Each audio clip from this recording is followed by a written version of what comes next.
disant que je me pose à appuyer sur ma quai. Je suis un consultant spécialisé en ressources humaines, aussi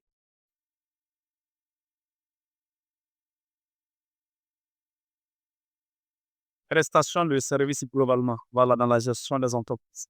Donc, une intervention est sur le marketing des services et du consultant. Ce que vous...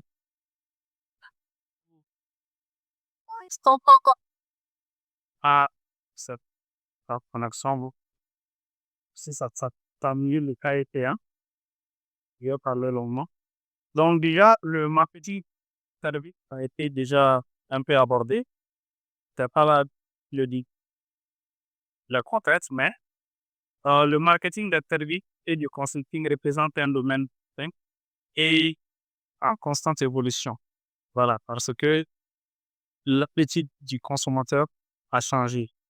Celle de comprendre que ce service, que pour les services puissent réussir, le consultant qui est l'entité, l'entreprise en gros, doit adopter d'autres stratégies qui sont un peu différentes des stratégies déjà adoptées par les entreprises de vente des produits.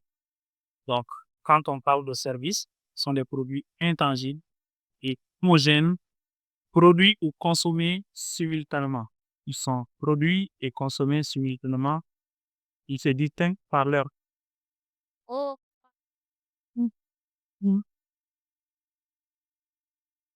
Il faut savoir que un service a des caractéristiques bien déterminées, notamment l'intangibilité. Le service ne peut ni être touché, ni être vu aussi. Je prends l'exemple sur une formation. Donc, on a l'homogénéité aussi.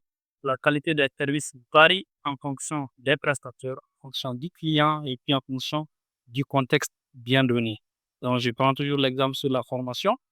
Quand on donne une formation au banquier pour un module bien déterminé, ça peut pas être la même chose que si on donne à des médecins. Donc, on a l'inséparabilité aussi. La production et la consommation sont simultanées. Donc, si le moment où on donne des formations, c'est en ce moment que les gens vont consommer. Voilà, donc ça, c'est le concept classique du service. Mais actuellement, il y a un changement.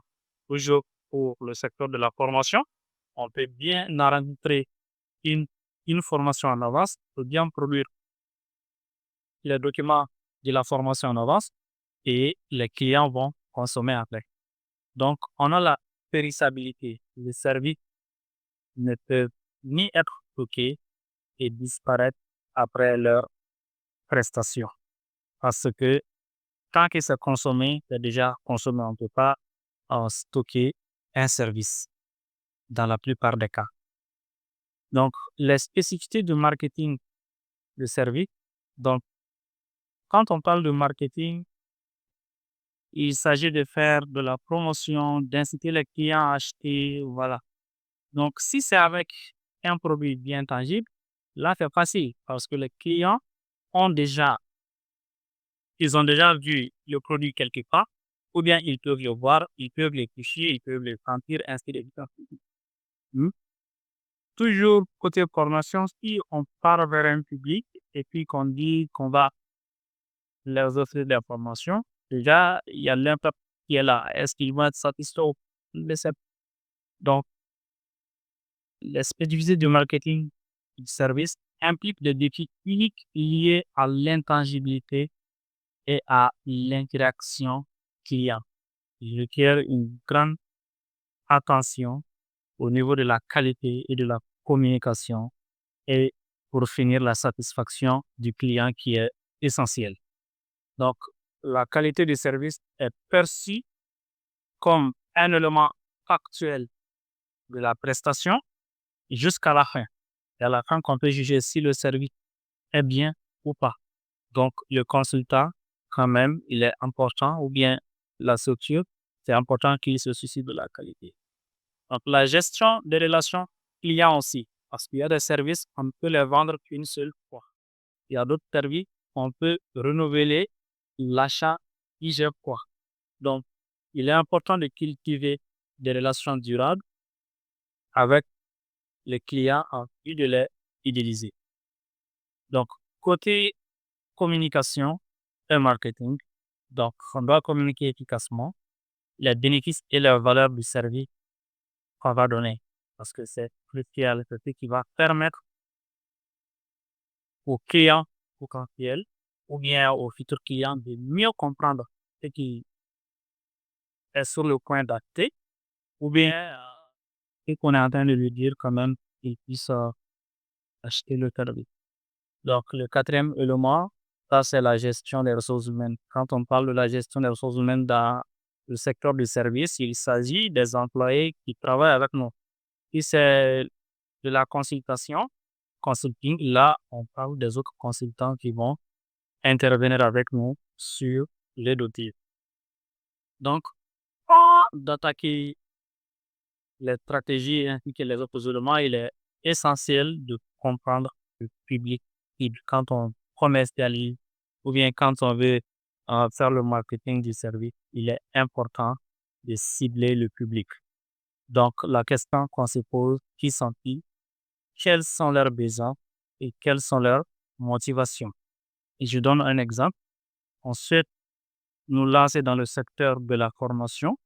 La question qu'on se pose, voilà, à qui on va nous adresser. Si c'est des jeunes de 30 à 40 ans, par exemple, on se pose la question, qui sont-ils? Quels sont leurs besoins et quelles sont leurs motivations? On sait que les jeunes qui sont de 30 à 40 ans, ils sont généralement des jeunes actifs. Soit ils sont au chômage ou bien ils sont actifs. Donc, s'ils sont actifs déjà, on doit nous poser la question dans quel secteur d'activité. Donc, on va essayer de chercher quelque chose qui les manque, quelque chose qui peut les servir, quelque chose qui peut attirer leur attention. Sans cela, on passe totalement à côté. Donc, on doit étudier un peu la démographie, leur âge, sexe, profession, niveau d'éducation, ainsi que le revenu. La psychographie aussi, c'est-à-dire les valeurs, l'intérêt, style de vie, l'opinion, l'aspiration, c'est propre à chaque tranche d'âge et c'est propre à chaque culture aussi, c'est propre à chaque groupe de personnes. Parce que si on ne comprend pas cela, ça va être impossible. Je donne l'exemple dans les pays développés comme la France, même le Maroc, si on tente de vendre des formations en ligne, peut-être que ça va marcher. Mais en Afrique de l'Ouest, comme le Mali ou bien le Burkina, là, ça ne va jamais marcher. Parce que les personnes, la population n'a pas cette mentalité-là. Donc, la population n'a pas cette mentalité d'acheter des formations en ligne. Donc, pour eux, une formation doit logiquement se faire dans une salle avec un formateur qui se trouve dedans eux.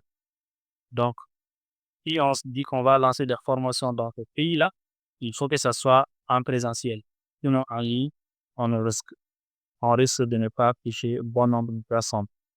Donc, le tout simplement, c'est le comportement, la façon dont nos clients ou bien nos futurs clients se comportent.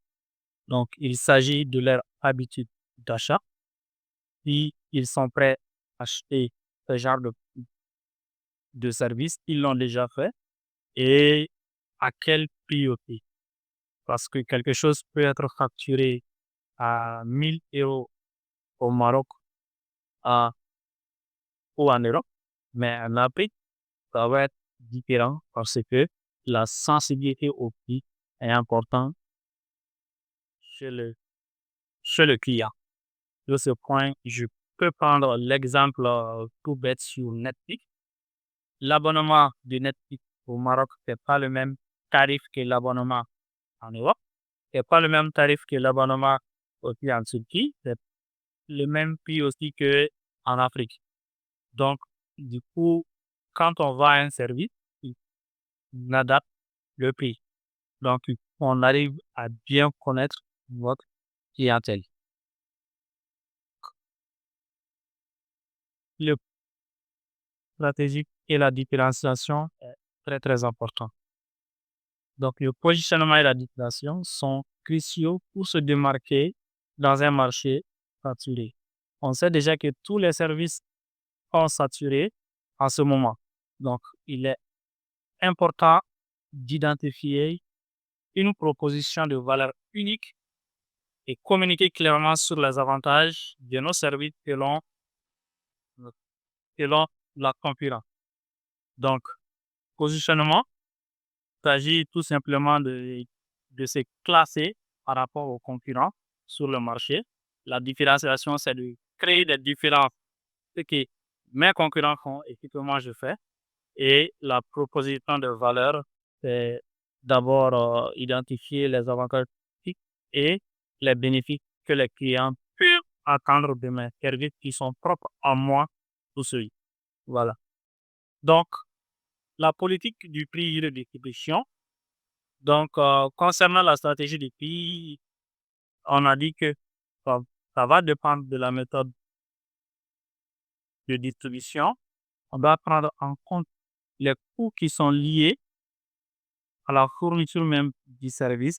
On doit prendre en compte la valeur et on doit faire des prix différenciés. Je prends un exemple. Si on fait organiser une formation, tout de suite, on sait que le client quitte la France pour venir animer peut-être en Afrique de l'Ouest. Donc, dans la facturation, on va tenir des horaires de consulte, son billet d'avion, son hébergement, ses per diem si l'hôtel ne prend pas en charge ses nourritures. On va prendre en compte dans la facturation. Et on doit aussi prendre le cachet. On appelle souvent les coûts pour dire. Donc, les personnes via lesquelles on a eu le marché, il faut qu'on leur donne quelque chose. Dans l'assurance, voilà, ce sont des rétro-commissions, on va dire. Voilà, la même chose se passe dans presque tous les services. Donc, les personnes qui nous apportent des marchés, il faut qu'on arrive à leur donner des commissions, sinon ça va être un blocage.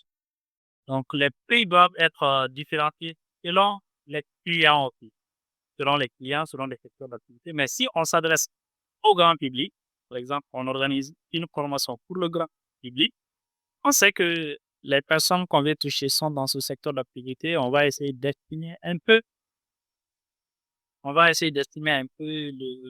le tarif qu'ils sont prêts à mettre de côté pour notre service sans pourtant compromettre leur reste à vivre, voilà, de leur revenu.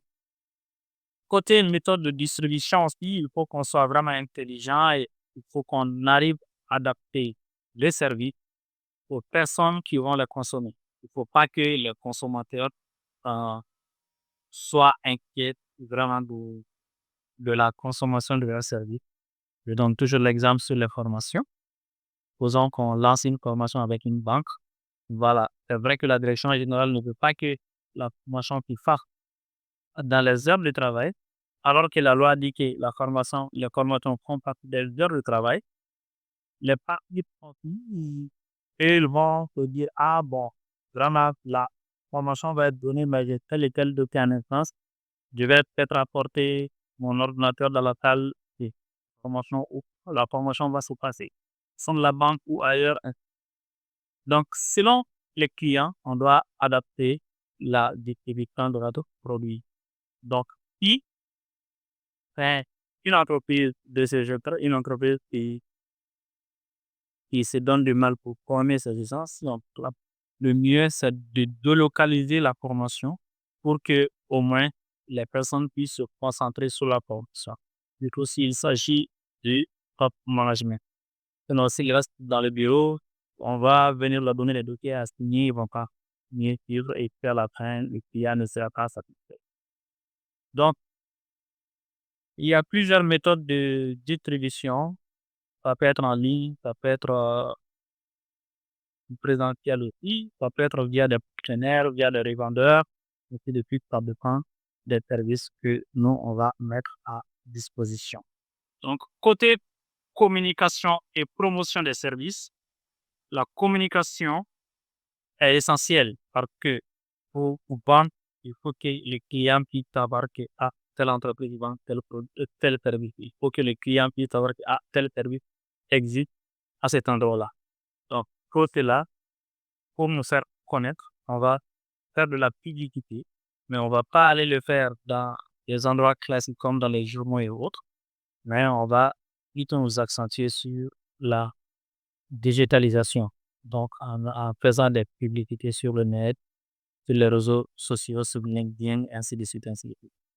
Les relations publiques aussi, ça permet de faire voir l'entreprise pour qu'on arrive à construire des relations solides avec les médias et les influenceurs pour qu'ils puissent faire la promotion de nos services, vu que on peut prendre l'exemple sur TikTok, autres, et les influenceurs font la publicité de nos services. C'est vraiment intéressant. Donc, on a le marketing de contenu aussi. Il faut qu'on arrive à créer des contenus pertinents et informatifs pour attirer, fidéliser les clients. On va pas afficher des longs textes, mais on va plutôt aller vers des illustrations avec moins de textes pour attirer l'attention de la clientèle. Donc, on a le marketing digital aussi en utilisant les réseaux sociaux, les plateformes digitales pour la promotion des services. Donc, on a plusieurs outils pour cela. Donc, les réseaux sociaux, bon, on a TikTok, Facebook, LinkedIn qui sont là, sont professionnels plus ou moins. Peut aussi créer un site web dynamique qui va interagir automatiquement avec l'intelligence artificielle aussi qui va programmer des posts, des publications sur les réseaux sociaux avec aussi des mails bien ciblés. Et on a une mailing list bien garnie qu'on peut aussi activer si on n'en a pas. Donc, il y a plusieurs moyens pour faire la communication et la promotion des services, de rappeler aux clients qu'il y a tel service qui existe, il y a telle offre qu'on peut mettre en place. Donc, après tout ça, il y a la gestion de la qualité de la satisfaction parce qu'un client, dans la prestation de service, un client qui n'est pas satisfait, il ne va pas revenir du tout. Il va aller voir chez le concurrent et il va informer aussi de son passage. Donc, il est important d'établir des normes de qualité en disant que dans mes prestations, voilà les éléments qui doivent apparaître obligatoirement. Voilà les éléments que je ne vais jamais mettre. Donc, on doit recueillir aussi les commentaires des clients après chaque service, demander, voilà, s'il y a satisfaction, sur quel point on peut nous améliorer, ainsi de suite, ainsi de suite.